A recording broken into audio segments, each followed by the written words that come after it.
Have you ever met someone who, in your eyes, was a truly evil person? If yes, what's the story? I worked briefly with a psychologist whose clients were sex offenders. Their therapy was mandatory. Most almost seemed like normal guys, but a little off. But one would give me the chills just entering the room.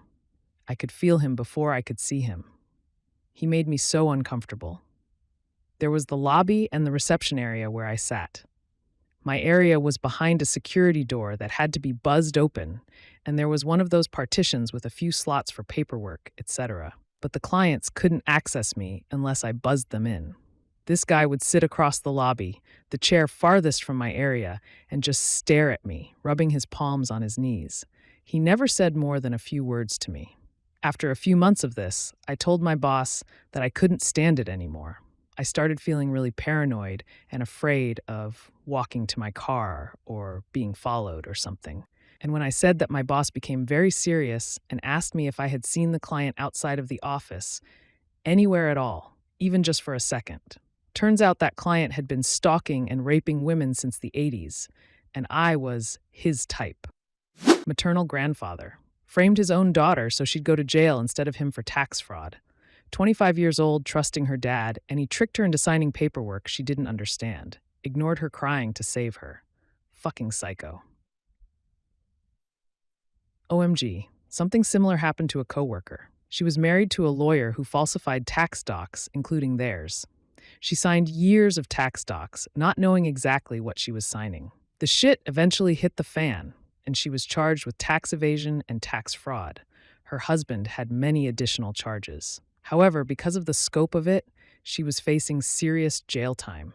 She and her husband were already in the process of divorcing when this happened, and she didn't have access to funds to hire a good lawyer.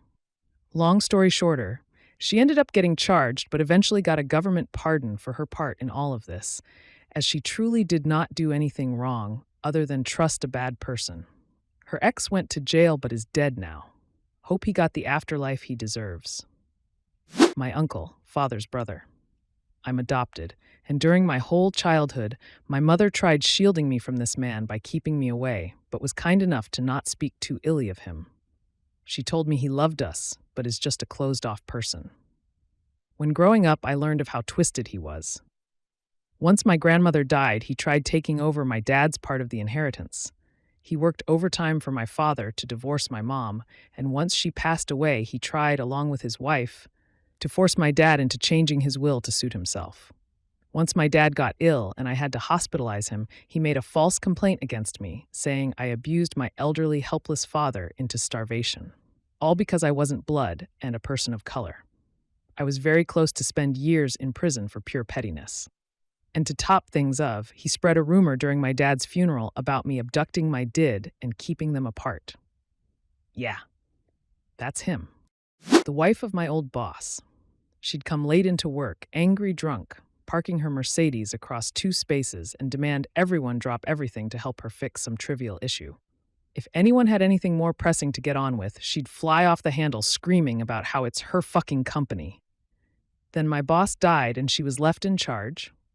She buried her head in the sand and would scream and cry about how she was going to kill herself when anyone asked her to do anything important, like sign bank paperwork or bring someone in to help. She didn't let any of his family attend the funeral and went into detail in the eulogy about how they got together through an affair and how people getting hurt was necessary.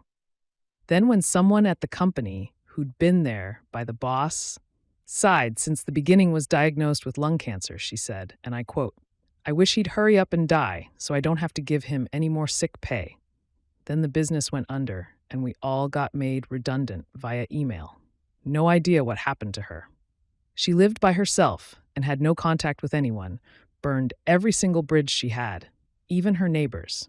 I don't believe in karma in the spiritual sense, but I definitely feel like she's living her punishment for being so vile. Yes, that person was my father. Without writing a novel, he was physically abusive towards myself, and sexually, physically, and emotionally abusive towards my mother and sisters. One of my sisters is also my niece as a result of his grotesque belief about women and his obsession to have a son. There are arguments that could be made that there are worse people in the world, but in my mind, there's no such thing as anything worse than what my father was: a monster. Edit. I can't believe that of all the posts that I've made over the years, this is the one that blows up. I mean, it's weird as fuck to me that my trauma is somehow entertainment to others. But I did want to answer the question honestly, just to answer a few questions quickly and clearly, so I don't have to repeat myself too many times. Both my parents have passed away, along with 6 of my 9 sisters. My sister niece is one of the ones who has passed away. My extended family treats me very well, and I have a very close relationship with them. But my remaining 3 sisters, who are still in the United States, refuse to speak to me. My family disowned me when I was 14 because I was gay. I'm now 37, so in all honesty, no time lost. I don't think I've ever had a post that hit 500 upvotes, ever. So I'm a little bit not sure how to respond correctly. Used to manage a Staples copy center. We had an idiot GM that lied their way into the position, and it showed. Eventually, the regional manager decided we needed to get rid of her and put a new GM in place. He decided to move one of his other GMs from another store to ours. My store was one of the highest profit stores in the company because our commercial rent was locked very close to the original rent from when the building was built. We are talking about needing to be open for 2 days to cover the bills for the whole month. The new manager came in and decided he wanted a fresh start and more profit, and launched an internal investigation claiming widespread employee theft. He had friends in loss prevention and convinced them to find anything they could on everyone in the store. Everyone, save the 2 assistant managers, was fired and blacklisted from ever being employed by Staples again. I would later find out that the guy was a former cop that had been fired for unethical conduct. I didn't just find out about this passively.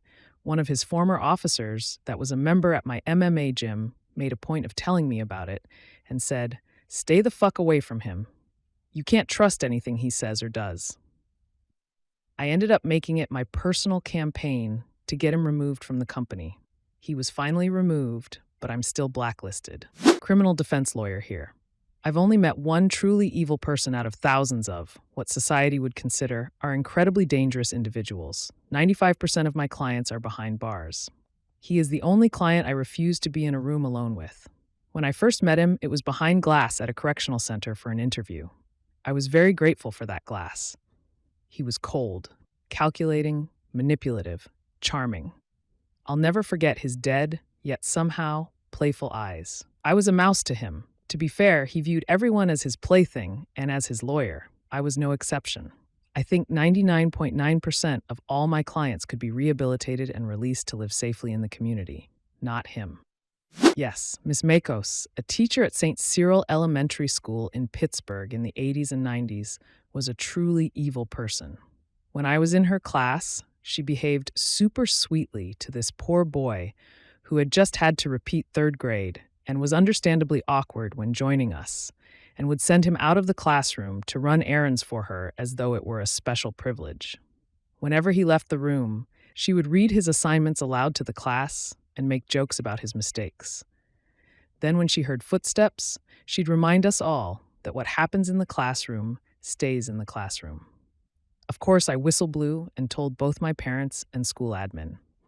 The result was no consequences for her, but I started getting sent out on errands, or in my case, not actually going, and instead staying within earshot to eavesdrop. When I was gone, she would remind everyone that I took what was in the classroom to others and cannot be trusted, and that no one should ever trust me. A few years later, my mom was student teaching at St. Cyril, and walked past Miss Makos' door to hear her telling the class not to trust another student for betraying them by telling their parents what happened in class. Just an awful, evil woman.